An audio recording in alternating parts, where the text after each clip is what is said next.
கர்த்தருடைய பரிசுத்த நாமத்திற்கு மகிமை உண்டாவதாக.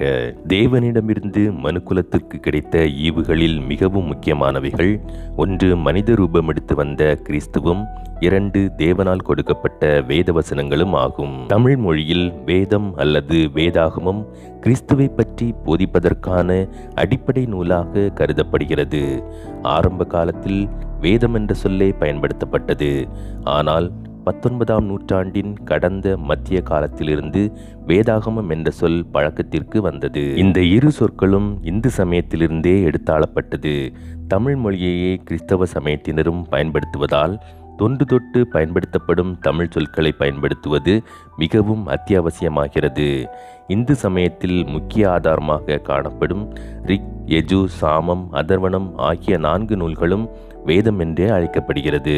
வேதம் என்றால் அறியப்பட்டது அல்லது அறிவு என்று பொருள்படும். ஆகமம் என்பதன் பொருள் வந்து கிடைத்த என்ற மூல கருத்தை கொண்டது. மேலும் இது வந்து கிடைத்த அறிவு என்ற மற்றொரு கருத்தையும் கொண்டது. வேதம், ஆகமம் இவை இரண்டும் இணைந்து வேதாகமம் என்ற சொல் தோன்றியது. ஆங்கிலத்தில் நமது வேதாகமத்தை குறிக்க 2 சொற்கள் பொதுவாக பயன்படுத்தப்படுகிறது. 1. பைபிள். இது புத்தகம் என்ற கருத்துடைய கிரேக்க மொழி.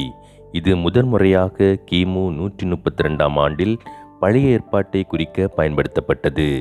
உலகில் அநேக புத்தகங்கள் பழக்கத்தில் இருந்தாலும் இது ஒன்றே உண்மையான புத்தகம் என்று கருதப்பட்டபடியால் இதை பைபிள் என்று அழைக்கிறோம். வேதாகமத்திற்கு ஆங்கிலத்தில் பயன்படுத்தப்படும் மற்றொரு பெயர் ஸ்கிரிப்சர். இதன் பொருள் எழுதப்பட்டது என்பதாகும். அதாவது காலகாலமாக மனிதர்கள் சொன்னவைகளை அடிப்படையாக கொண்டு ஆதிமுதற்கொண்டு தேவ ஆவியானவரின் வழிநடத்துதலை கொண்டு எழுதப்பட்ட உறுதியான வார்த்தையாகும். தேவன் தம்மை வெளிப்படுத்தின சரித்திரத்திற்கு வேத புத்தகம் என்று பெயர் கொடுக்கப்பட்டுள்ளது. இந்த பரிசுத்த வேதாகமம் என்பது மனிதன் தேவனை குறித்து சிந்தித்து தியானித்து ஆராய்ச்சி செய்து எழுதப்பட்டதல்ல.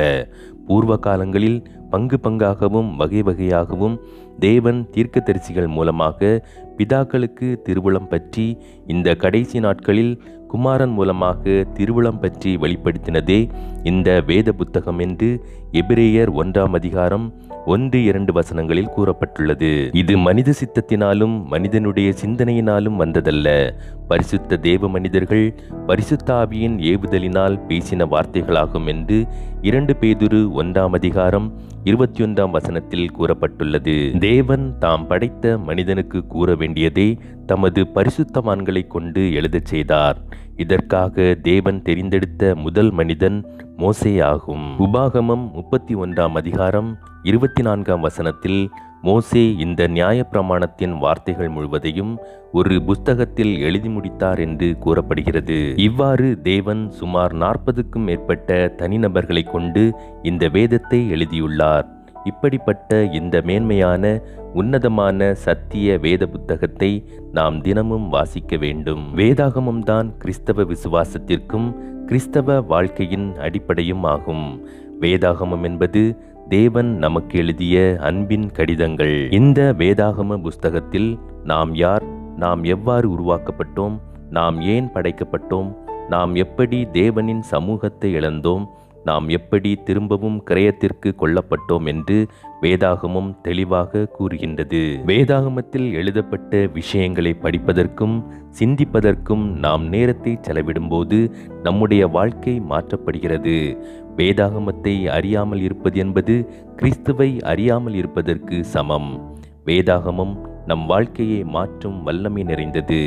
எனவே நாம் தினமும் வேதாகமத்தை வாசிப்போம்.